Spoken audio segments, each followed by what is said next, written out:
Let's start by importing React and the Navigate component from React Router DOM. React is the core library, and Navigate is a component used to redirect the user to a different route. Here we have a function called isAuthenticated that checks if the user is logged in. It tries to retrieve user from the local storage and returns a boolean. The double exclamation marks convert the retrieved value to a true or false, depending on whether the user exists. Next up is our higher order component, with auth protection, designed to wrap around other components. It takes a component as an argument, here referred to as wrapped component. Inside the returned function, we first check if the user is not authenticated by calling isAuthenticated. If the user is not authenticated, we return the Navigate component and redirect them to the login route. If the user is authenticated, then the wrapped component is rendered and we spread the received props onto it.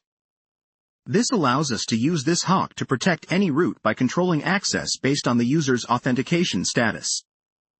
Finally, we export the with auth protection component so it can be used throughout our application where needed.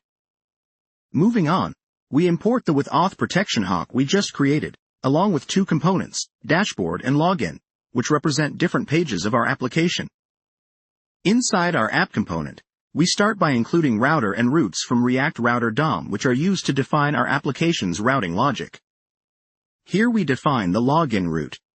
It doesn't require any protection, so we simply pass the login component to be rendered when the login path is accessed. For the dashboard route, we use our with auth protection hook to wrap the dashboard component. This means that any attempt to access dashboard will be checked for authentication, and if the user isn't logged in, they'll be redirected to the login page. And with that, we close the routes and router components. This sets up the entire routing structure, delegating the responsibility of protecting the dashboard route to the with auth protection high order component. Finally, we export the app component, which includes our routing logic along with the protected route so it can be rendered to the DOM by React.